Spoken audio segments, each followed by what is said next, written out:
And this is the Creepercast presenting the Walking Dead fan cast, where we watch The Walking Dead on AMC live and then talk about it in the commercials before the show and after the show, but not during the show. There's a special place in hell for people like that. Yes. It's filled with child people molesters and it's people that filled with the people that ruin the endings to good movies. Yes, filled with child molesters and people that ruin the ends to movies. Not even good movies, any movies. No, good movies. All right, I have to stipulate good movies because I give away spoilers to bad movies. So this is the second episode of The Walking Dead television series on AMC, based off of the Walking Dead graphic novels. And AMC, if you go to their website, they have a Walking Dead video game. It's a first-person, well, I guess it would be a third-person shooter because you're seeing it from above. A third-person shooter, which is not actually a shooter as far as I got because you just whale people with baseball bats. But I will have to admit, it is a very addicting video game. I have yet to try it out, but I'm going to take your word for it because I'm sure that as soon as I do, I'll never quit playing. All right. So just letting everybody know that we do record live every Sunday during the Walking Dead, which is at 10 o'clock Eastern Time, 7 o'clock Pacific Time. You do the math for in between. If you'd like to join in, Jeff, what's the number they can call to join in live? If you'd like to join in live, you may call 724-444-7444. And then you'll need the caller ID of 89891. That'll help you listen. You can listen to us on your cell phone that way, or you can punch in #1 and join in the conversation. That's right, and talk to us. We want to hear what other people have to say about the show also. You can also call our listener feedback hotline at 206-984-9752. That's the Creepercast listener feedback hotline. And you can also send us an email at thecreepercast@gmail.com. We have a Twitter, don't we, Jeff? Yeah, we do. That would be Twitter/Creepercast. Right. Well, twitter.com. And if you go to facebook.com/Creepercast, you can also leave us messages there and stay up to date. And definitely don't forget to go to our website at www.creepercast.com.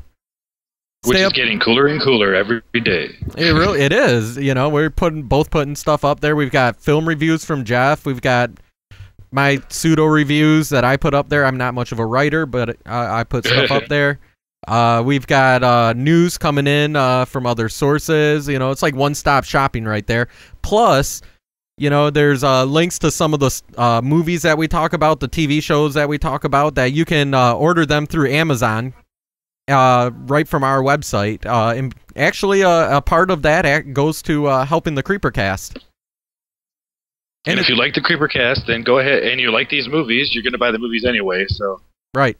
And what's great is it's not even just the stuff that we put on there. It's if you go through, you know, you click on a movie and then you decide to buy a video camera through Amazon, even that goes to help. So without sounding like, you know, one of them PBS pitches, that's it. So buy video cameras and then we get more money. Right, exactly. We did have one guy last week that decided to buy a computer part, a hard drive or something like that. So that helped out a lot because that was a fairly expensive hard drive.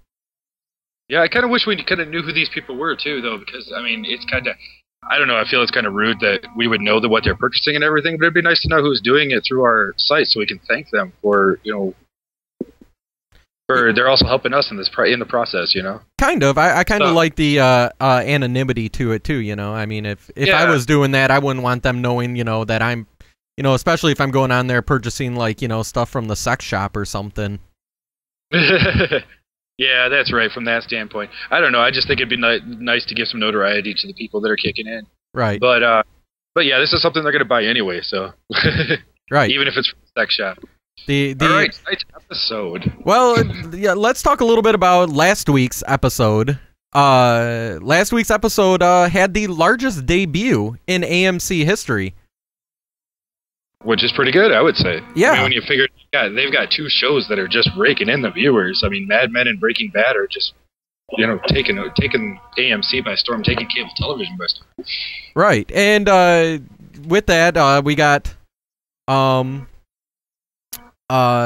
of them are award-winning shows, and this one I think it had like 5-point-something million viewers, which may not seem like a lot, but for cable, that's pretty good.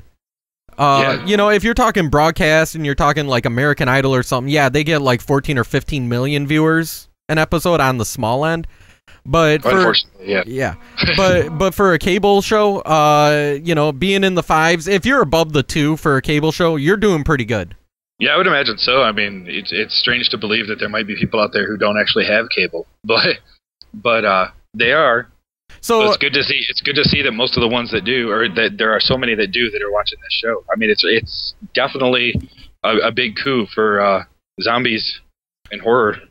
Yeah, well, and I think a lot of that, obviously had to do with promotion and stuff like that, but I think a lot of it also had to do with just the fact that people like zombies now. I think people are kind of getting away from vampires and going more towards zombies. Well, zombies haven't sparkled yet, and nobody really wants to go out with a zombie yet. So, I don't know. Yeah, but vampires are cold. Zombies, you climb into bed with a zombie. You got to kind of make sure their head isn't facing you. You don't want to have them spooning you, but you have a vampire spooning you, or you're spooning a vampire. It's like spooning a popsicle. At least a zombie's probably warm, maybe. Maybe. At least they got to be filled with like bacteria that's like, creating heat. Or whatever the virus is. Yeah. You would imagine so. Yeah, they've got to have a fever, don't they?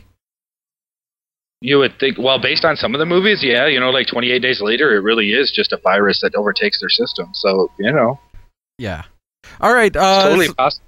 This is getting to be a really scary conversation. Do you have anything else? Yeah. Let's talk about last week's episode. All right. Last week's movie. Yes, movie episode. I'm gonna call it I don't know, TV movie. Nah, it's not a made-for-TV movie. That makes me think of. I don't even think it was really a TV movie. Yeah, but the only thing that was missing that would have made it a TV movie is if they would have taken out the blood. Yeah.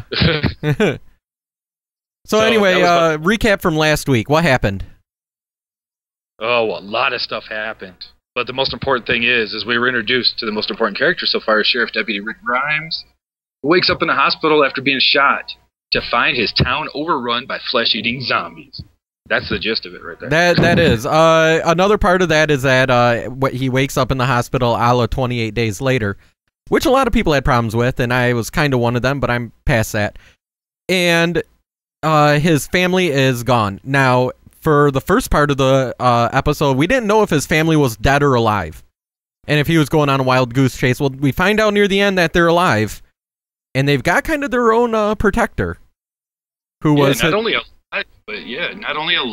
but his partner is getting cozy with his wife. Right, which makes you wonder. Did they just up and leave him? That's the big question right now: is why did they just up and leave him? Did they? That is actually a good question that I hadn't actually thought of until you just brought it up, which is one that I should have thought of. At the same time, and I know it was mentioned the night that we watched the episode too, is like, why did they take off?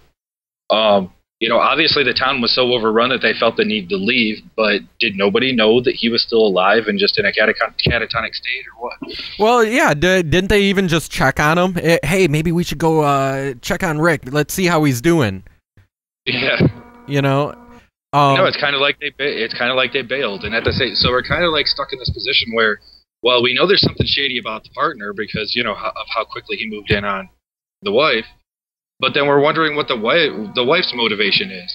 And I know you wanted to kind of discuss the whole triangle thing a bit, but I've also got some inside information. And anybody who's read the comic book has the inside information.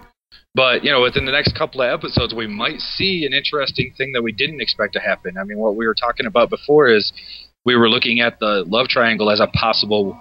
the way you keep the series moving is to continue this love triangle and to continue his quest for finding them. And then, you got this you could build a whole season around that alone. Right.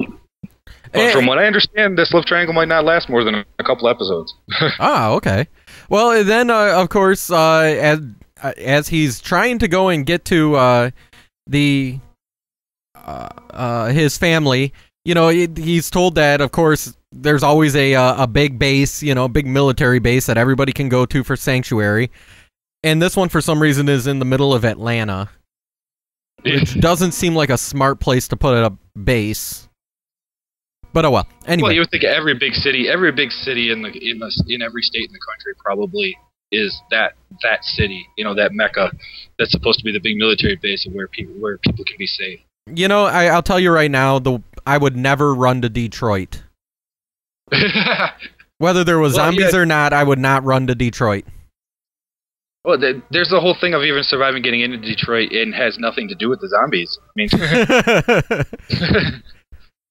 Detroit, like right now, is the second most dangerous city in the United States, or something like that. Yeah, something like that. I don't know.